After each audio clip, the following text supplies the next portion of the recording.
गं गणपते नमः। राधे राधे, जय माता दी। आइए सुनते हैं चौथ माता की कहानी। एक सेठ सेठानी थे, उनके एक बेटा और बहू थे। बहू सबको भोजन करा के फिर स्वयं भोजन करती थी। एक पड़ोसन ऐसी थी जो रोज पूछती कि बहू आज क्या बनाया खाया। बहू कहती ठंडो बासी। एक दिन उसके पति ने ऐसा सुनकर विचार किया कि आज तो पकवान बनाए जाएं, फिर देखें कि मेरी पत्नी क्या कहती है। उसने तरह तरह के पकवान बनाए और घर के सभी लोगों ने एक साथ बैठकर भोजन किया। आज भी पड़ोसन ने पूछा तो बहू ने कहा ठंडो बासी। सेठ के लड़के ने सोचा हो न हो कोई बात अवश्य है जिससे कि मेरी पत्नी ऐसा कहती है। उसने पत्नी से पूछा तुम रोज ठंडो बासी खाया ऐसा क्यों कहती हो, जबकि अपने सबने एक साथ बैठकर कई तरह के पकवान खाए। उसकी पत्नी बोली हम जो खा रहे हैं वह बाप बूढ़ों की कमाई है। जिस दिन आप कमा कर लाओगे उस दिन मैं समझूंगी कि ताज़ा भोजन कर रहे हैं।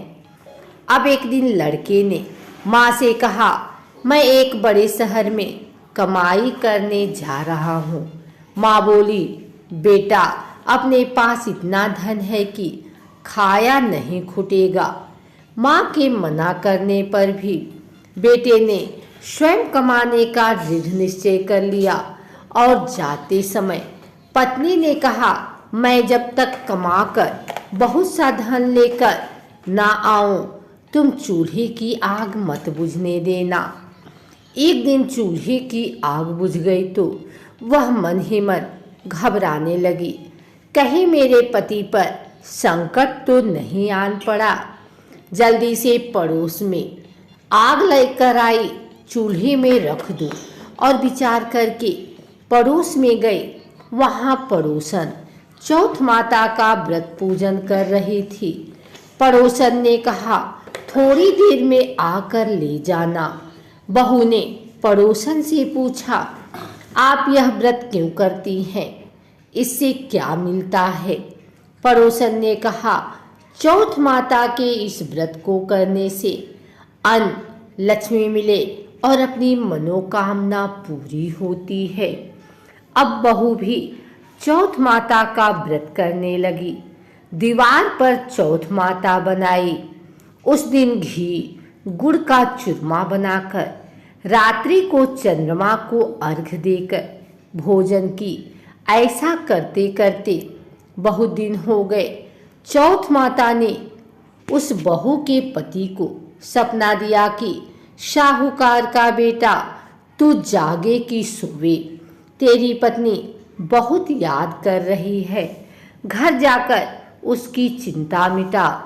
तू दुकान खोलकर कंकु केसर का पगलिया बना के बैठ जाना। आज तेरा हिसाब किताब चुकता हो जाएगा। अब तो चौथ माता ने जैसा कहा था वैसा ही हुआ। उसने घर जाने की तैयारी की और गाड़ी भर के धन दौलत लेकर चल दिया। रास्ते में एक बड़ा सा काला नाग फन फैलाए बैठ गया और कहने लगा आज तो मैं तुझे डसूंगा, छोड़ूंगा नहीं। आज तेरी आयु पूरी हो गई है। सेठ ने लड़के से कहा आज चौथ माता ने मुझे सपना दिया तो मैं पत्नी से मिलने घर जा रहा हूँ। वहाँ मेरी पत्नी बहुत चिंता कर रही है। मैं उससे मिलकर जरूर आऊँगा, तब तुम मुझे डस लेना। नाग ने कहा तुम शपथ पूर्वक कहकर जाओ तो मैं तुम्हें जाने दूंगा, परंतु लौट कर नहीं आए तो तुम्हारे घर आकर मैं तुम्हें डस लूँगा। इस प्रकार सर्प को वचन देकर वह अपने घर पहुंचा।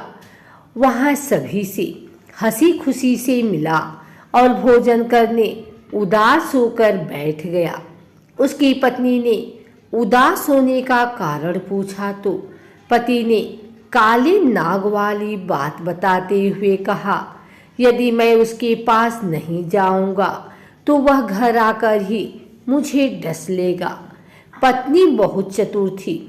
उसने कहा कि आप घबराओ नहीं, लेट जाओ, मैं एक उपाय करती हूँ। पत्नी ने कमरे की 7 पीढ़ी सिढ़ाव धोई। पहली पीढ़ी पर रेत, दूसरी पर इत्र, तीसरी पर गुलाल, चौथी पर कंकु केसर, 5वीं पर लड्डू पेड़ा, 6ठी पर गादी गलीचा और 7वीं पीढ़ी पर दूध का कटोरा भरकर रख दी। इस प्रकार वह 7 ही पीढ़ी सजाकर बैठ गई। आधी रात होते ही नाग आकर पीढ़ी चढ़ने लगा। पहली पीढ़ी पर रेत में लौट गया और कहने लगा कि सेठ की बहू ने आराम तो बहुत दिया, पर वचनों से बदकर आया हूँ, सो डसूंगा अवश्य ही। इस प्रकार 7 पीढ़ियों पर नाग आराम करता हुआ और कहता हुआ कि डसूंगा जरूर कमरे में जाने ही वाला था कि चौथ माता ने विचार किया कि मैं इसे नहीं बचाऊंगी तो संसार में धर्म कर्म और व्रत पूजन को कौन मानेगा। अब तो गणेश जी, चंद्रमा जी और चौथ माता ने उसे बचाने का विचार किया। चंद्रमा जी ने उजाला किया, चौथ माता ढाल बनी और गणेश जी ने तलवार लेकर नाग को मार दिया और ढाल से ढक दिया।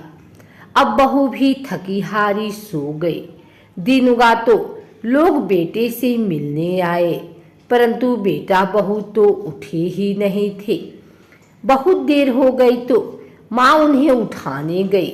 माँ ने 7 पीढ़ियों पर जो कुछ देखा तो बहुत घबराई और बेटा बहू को आवाज लगाई। बेटा बहू उठे तो देखा कि एक ढाल तलवार वहां पड़ी है। अब ढाल उठाई तो वही काला नाग मरा हुआ पड़ा है। बेटा बहू ने सोचा कि आज तो धर्म कर्म ही आड़े आए, जो भगवान गणेश जी और चौथ माता ने अपनी रक्षा की। हे चौथ माता, आपने जैसे सेठ के बेटे बहू की रक्षा की, वैसी सबकी रक्षा कीजिए। बोलो चौथ माता की जय।